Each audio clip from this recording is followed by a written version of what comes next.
हमारे बुजुर्ग हैं ईश्वर जी को बार बार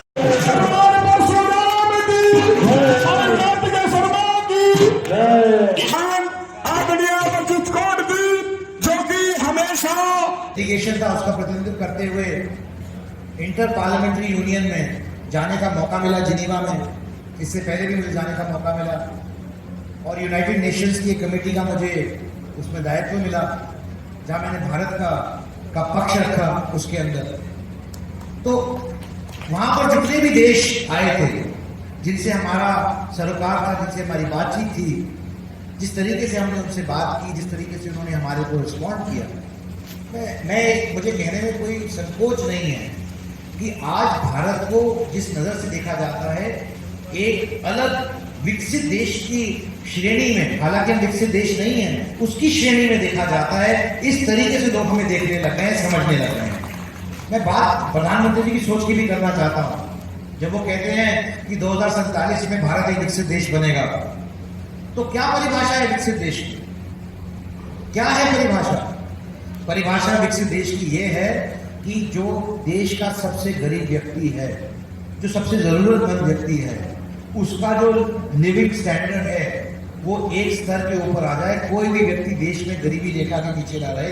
हर व्यक्ति को जो मूलभूत सुविधाएं हैं वो मिलनी चाहिए। इससे पहले पिछले 75 साल में किसी प्रधानमंत्री ने बात करना छोड़ी, इसके बारे में सोचा भी नहीं। तो ये सोच को लेकर वो आगे बढ़ रहे हैं, इसलिए हमें उनको सशक्त करना है ताकि प्रचंड बहुमत से आने वाले लोकसभा चुनाव के अंदर हरियाणा में भी और देश में भी भारतीय जनता पार्टी सरकार बना सके और प्रचंड बहुमत से नरेंद्र मोदी जी तीसरी बार देश के प्रधानमंत्री बन सके। आप सबका सहयोग इसके लिए बहुत अनिवार्य है। ब्राह्मण समाज ने हमेशा से आजादी की लड़ाई से लेकर अब तक आगे बढ़ चढ़ के अपना योगदान दिया है। देश के नाम निर्माण के अंदर, देश को आगे बढ़ाने के लिए हर जगह जहां पर भी जरूरत पड़ी है उन्होंने अपना योगदान दिया है। और मुझे पूर्ण रूप से विश्वास है कि इस चुनाव के अंदर भी वो अपना एक बहुत महत्वपूर्ण अहम योगदान देंगे प्रधानमंत्री नरेंद्र मोदी जी को तीसरी बार प्रधानमंत्री बनाने के लिए।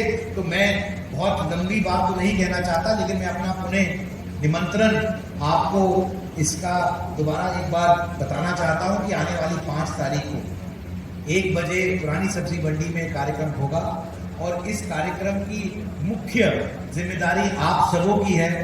आप सब इस कार्यक्रम के अंदर विशिष्ट अतिथि हैं। जब आपको इस कार्यक्रम को सक्षम बनाना है, सफल बनाना है, और क्योंकि ये कार्यक्रम करने में आपकी जिम्मेदारी और बढ़ जाती है, और क्योंकि हमारे कार्यक्रम के मुख्य अतिथि मनोहर लाल जी हैं, तो आपके कार्यक्रम की जिम्मेदारी और बढ़ जाती है कि हम इस कार्यक्रम को एक नए एग्जाम्पल के तौर पर प्रस्तुत कर सके और कुछ पुराने सारे रिकॉर्ड तोड़ के आगे बढ़ सके। मैं बहुत ज़्यादा समय नहीं लेता हूँ, आप लोग बहुत देर से इंतजार कर रहे हैं और मैं बस इतना ही कहना चाहता हूँ कि जिस तरह का प्यार आपका बना हुआ है वो उस तरह का प्यार बना रहे। देखिए, मैं चुनाव तो लड़ता नहीं यहाँ से, मैं तो आपके सिर्फ प्यार का मौका हूँ और प्यार ही लेने आया हूँ और कुछ नहीं चाहिए आपसे।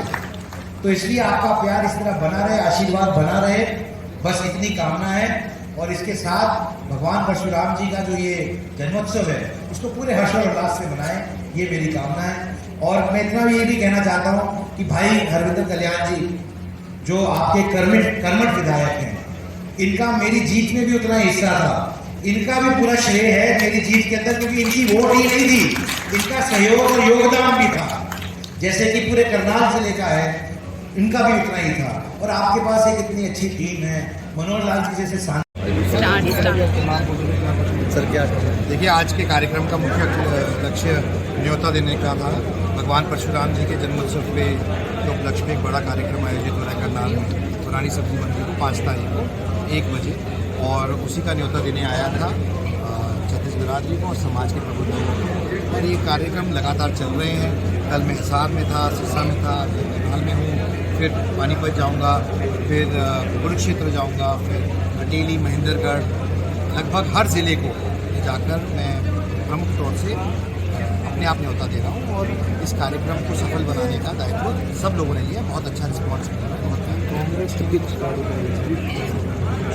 मुझे लगता है कि कांग्रेस को बहुत समय लग गया अपनी लिस्ट, उनकी जो भी आंतरिक कारण रहे होंगे इसलिए उनको इतना समय लग गया। बाकी तो जनता जनार्दन है, जनता ने तो अपना मन बना लिया है कि प्रधानमंत्री नरेंद्र मोदी जी को दोबारा प्रधानमंत्री बनाना है तीसरी बार। तो लिस्ट जल्दी निकालें या लेट निकालें, ज़्यादा फर्क नहीं है। तो अपने कार्यकर्ता नाराज चल रहे हैं, भाजपा के अपने कुछ कार्यकर्ता ही नाराज चल रहे हैं उसमें। इतना बड़ा परिवार, विशाल परिवार होता है तो कोई ना कोई तो नाराज़ कभी कभी हो ही जाता है। परिवार में नाराज़गी होती है तो परिवार के लोग आपस में बैठकर उसका फैसला कर लेते हैं। अगर कोई नाराज़गी है तो ये दूर। और दूसरे चरण की वोटिंग हो रही है, किस तरह देखते हैं? देखिए, मेरा मानना है कि लोकतंत्र के अंदर वोटिंग का एक बहुत बड़ा महत्व है। हमारे यहाँ चुनाव को एक पर्व की तरह देखा जाता है, मनाया जाता है। और 5 साल का जो लेखा जोखा होता है सरकार का, सरकार अपना लेखा जोखा लेके जनता के बीच में जाती है, जनता जनार्दन और फैसला करती है। वहीं ऑपोजिशन पार्टी अपना एजेंडा और मैनिफेस्टो लेके जाती है, जनता उसमें फैसला करती है। मुख्य तौर पे तो एक ही चीज़ का फैसला करना है लोगों को कि देश का अगला प्रधानमंत्री कौन है। उनको शुभकामनाएं।